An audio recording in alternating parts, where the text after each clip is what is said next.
All right. We will give this a moment here. We're going to just give this moments of the commercial runs. I know there's like a 15-second commercial in the beginning of the stream. So can you guys hear me okay now? Just let me know if you can hear me okay. Okay, cool. All right. Awesome. Okay, so first of all, what we're going to do, get it right out of the way. We have this little petite flower. Let go of there. Let go of there. Little petite flower. Yes. Are you a flower? Miss Soxy's here joining us this evening. Aww. All right. I'm in a goofy mood. I'm sorry. All right. I hope everybody's doing well. I just want to remind everybody before we get started, if we have any interruption in the stream, that I will get back on as soon as I possibly can. So just please be patient and hang in there, and I will get back right on as soon as I can. I am doing something different now. So the last two streams went very well with no issues. Hopefully it will continue today. So we shall see what happens. So hopefully that's going to be, and if we get through 5-6 streams with me doing this, and then I will let you know what I did differently and what changed. Okay. So I just want to see if we can actually get through a bunch of streams and see if that was what the problem was. And if it was, then it was on my end and it was my fault. So it wasn't me clicking stuff off, but I will explain it as we go. But anyway, so we got 2 good streams in a row got in, and hopefully we will get today's in with no issues as well. I do want to remind everybody that this is a very family-friendly oriented channel. Please be decent in the chat.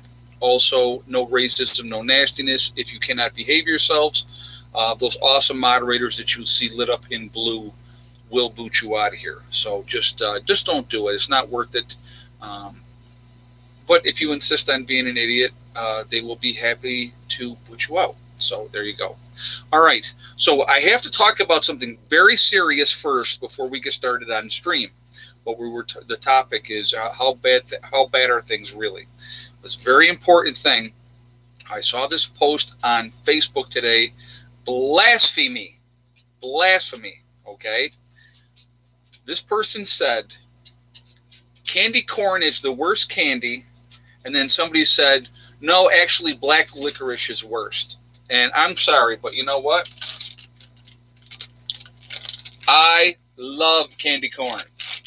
And I also love black licorice. So that was horrible. I can't believe that they would say something like that.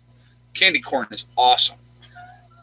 She said, being very serious tonight. So, yeah, black licorice. I'm sorry, but you know what? The little, jelly bean, black licorice jelly beans, that's the only ones I eat. I do not eat the other stuff. I only eat them. Yes, I love my sugar. I've said, hey, listen, I have to go to meetings, okay? I sit in a circle with other chocolate junkies, and I stand up and I say, hi, my name is Ed, and I'm a chocoholic. I have an issue. I have a problem. I love my sweets. So that is never, and then of course, every year, different parts of the year, things correspond, and it's like the good candy comes out, and you have to eat it. You have to. There's not a choice. So, anyway, all right, let's get serious now. How bad are things really? And this is the weird thing. Somebody had said, I was talking to somebody, and it really depends on what part of the country you're in. It depends on what you're dealing with, where you're at, depends on your income level, all those type of things. With everything that has been going on, some people, now obviously if you ask the people down in Louisiana how bad things are, they're going to tell you they've been pretty bad.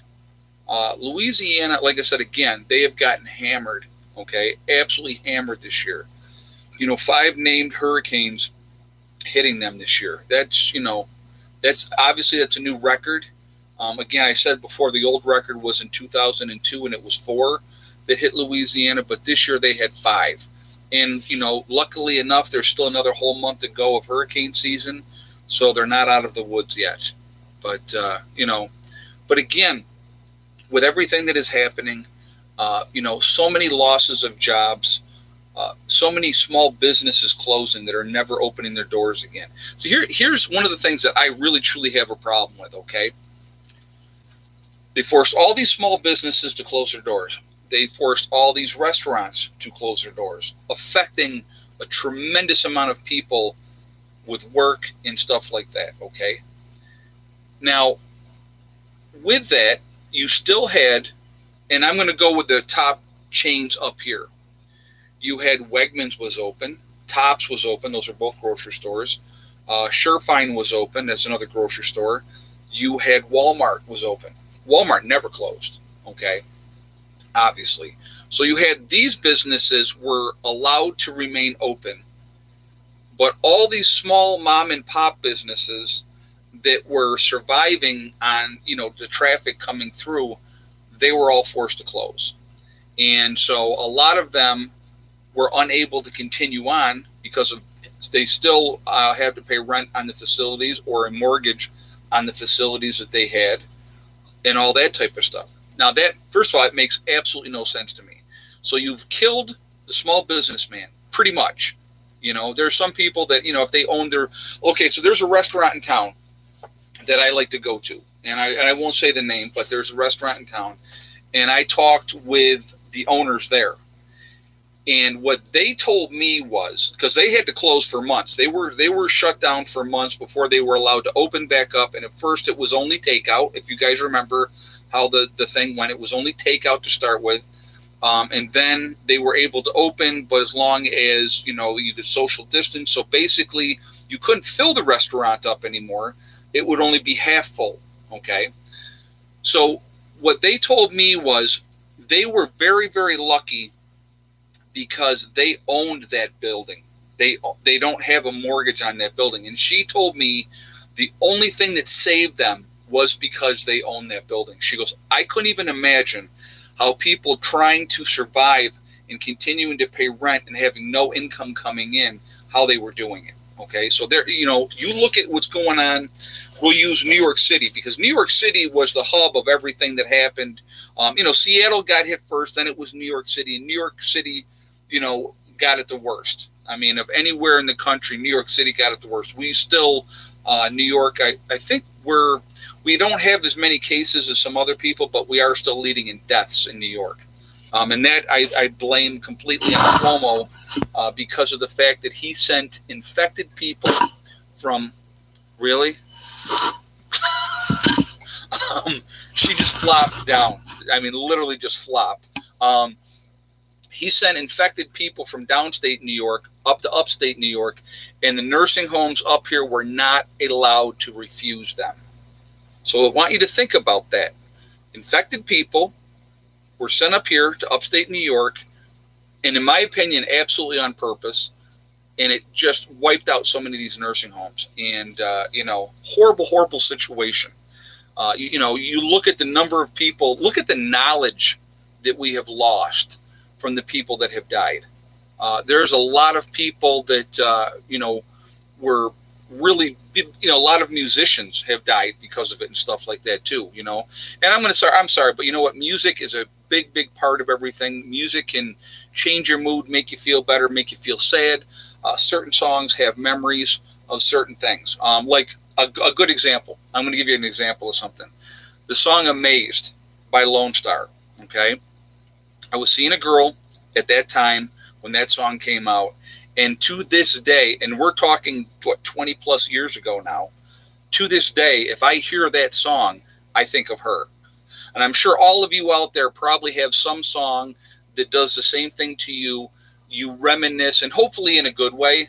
I look back into fondness. That's what I do with that. I mean, even though, things didn't work out, I look at that, back at that in fondness. And because then when I hear that song, I think of her. And I mean, literally, she pops into my mind like that. And I don't think about her. It's not something that you think about somebody from 20 years ago.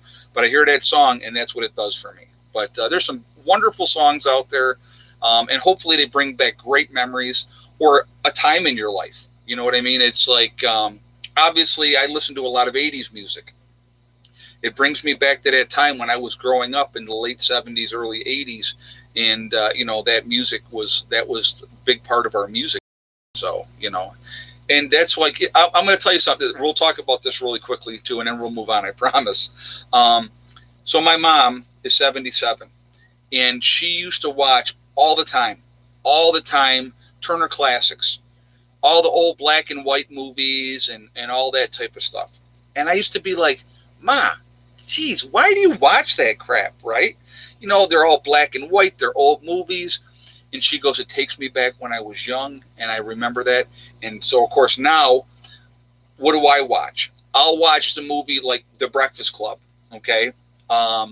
Pretty in Pink, those type of movies. Fast Times at Ridgemont High. Those are movies that were classic movies for my generation at that time. And so whenever I see those, I go, oh my God, it brings you back to that time when you were, in that time frame. So that's kind of a neat thing, but so anyway, let's get back on track. I apologize. I see we already got 1,000 people in the chat, guys. We're at 275 on the thumbs up. If you have not shot a thumbs up yet, I would ask you to do so to show support for the channel. And thank you ahead of time for doing that. I do appreciate that. Also, it really does help with the algorithms as well. So the more interaction we have, the better it is for the channel. So thank you for that reason as well. And of course, the third reason, I like to see a lot of thumbs up. So I would thank you for that reason as well. Okay. Also, if you're not subscribed to the channel, I would ask you to subscribe. Make sure you hit that bell icon to hit all notifications as well. Okay. So we're talking about, how bad are things really? And, obviously the COVID numbers are now increasing again. Okay. It's amazing the timing of it. That's part of it for me. Okay. I'm looking at the timing of it. And, I have a very, very strong feeling that we are being completely and utterly manipulated. I'm giving you my opinion on that. That's my opinion. I think we're being manipulated. Okay. It's just all the stuff that's going on, the timing of it, and all of a sudden, Southern Boy Prepper posted a video at Walmart and the guns and ammo were taken down. Yes, we can talk about that too, Peggy Nelson or Nichols. Yes, that's a great thing. I was going to actually bring that up in this as well. So Walmart, now the election's coming up on Tuesday, as we all know. Walmart has taken down all their guns, all their ammo ahead of the election. They're not selling any of it because they are afraid that post-election there's going to be riots and stuff. And so, but you know what? There's the Walmart. I'm sorry. I just, again, people are going to do what they do. People have been buying guns and ammunition like crazy. They have been. It hasn't stopped or anything like that. So, and generally people are buying out of fear. A lot of people. Now, there's a lot of people out there that are continuing to stock up because of the uncertainty after the election. What is going to happen after the election? You have a lot of people that are hedging their bets. Let's just say that. Okay, people are hedging their bets. And should they be hedging their bets? Yes, absolutely they should. You should be, hopefully now, you should be prepared. You should be rocking and rolling and ready for whatever happens. It is going to be a very, very interesting time moving forward. Again, depending on who, let me rephrase that. Regardless of who wins the election, moving forward, it is going to be a nightmare. And for each party, different reasons, okay? Basically, Biden has stated that if the people in charge tell him, he will lock the country down again. I don't think that is going to be helpful at all if they do that. I really don't. You're going to continue to further destroy the economy. Biden is a yes man. He's going to do what he's told. And I'm giving you my opinion. I'm giving you strictly my opinion. He's a yes man. He's a puppet. That's all he is. Realistically, if he is elected, Harris is going to be the one running the show, not Biden. And it won't be my guess if Biden is elected. And again, I like to make these little guesses here. I think within inside of 1 year, he would be removed from office and she would be elevated to president. That's my prediction. Okay, so that's if he's elected. I'm hopeful, and everybody knows where I stand. I hope Trump wins.